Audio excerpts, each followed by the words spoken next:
the intercostal nerves. We'll look at the phrenic and vagus nerves first. The phrenic is the motor and sensory nerve of the diaphragm. The vagus provides the parasympathetic supply for all the organs of the thorax and abdomen. The courses of these two nerves are similar. They both start in the neck, run downward in the mediastinum, and pass through the diaphragm. We'll look at them first in the neck. In this dissection, the clavicles and the sternocleidomastoid muscles have been removed. Here's the phrenic nerve. It runs down on the front of the anterior scalene muscle and passes in front of the subclavian artery and behind the subclavian vein. To see the vagus nerve, we'll retract the internal jugular vein. Here's the vagus nerve. It lies behind and between the internal jugular vein and the common carotid artery. It passes in front of the subclavian artery. On the right side only, the vagus gives off this branch, the recurrent laryngeal, which curls around the artery and passes upwards to the larynx. To follow these two nerves, we'll remove the anterior chest wall. Here's the phrenic nerve. Here's the vagus nerve.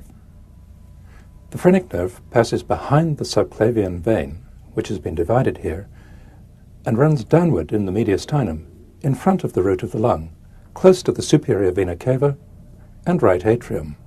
The phrenic nerve passes through the diaphragm. In the intact mediastinum, the phrenic nerve runs here, just beneath the pleura. On the left side, the course of the phrenic nerve is similar. In its course in the mediastinum, it passes over the aorta, the pulmonary trunk, and the left ventricle. To see the course of the vagus nerves, we'll remove the brachiocephalic veins and the superior vena cava. We'll remove the brachiocephalic veins and the superior vena cava.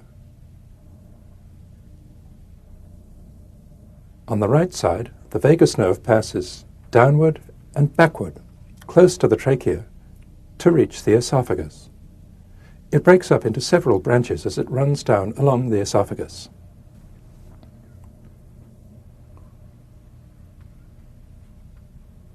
On the left side, the vagus nerve crosses the arch of the aorta and passes backward to run down alongside the esophagus and through the diaphragm. On the left side, the recurrent laryngeal branch is given off here and curls around the arch of the aorta to return to the neck. Now we'll look at the intercostal nerves and at the sympathetic trunk. Here are the vertebral bodies. Here's the proximal end of one of the ribs. Here are three of the intercostal nerves. They're the direct continuation of the anterior rami of the thoracic spinal nerves. They give motor innervation to the intercostal muscles and sensory innervation to the chest wall. They run closely with the intercostal blood vessels, which have been removed in this dissection.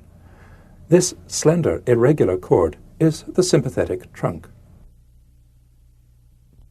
We won't go into a description here of the many functions of the sympathetic system or of its somewhat complex arrangement.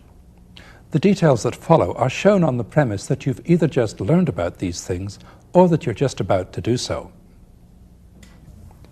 The sympathetic trunk runs alongside the vertebral column all the way from T1 down to the sacrum. This thickening is one of the ganglia of the sympathetic trunk. These fine connections between the sympathetic trunk and the anterior rami of the spinal nerves are the rami communicantes. The nerves passing medially from the sympathetic trunk are the splanchnic nerves, on their way to the celiac and mesenteric ganglia. Now, let's review what we've seen of the blood vessels and nerves of the thorax.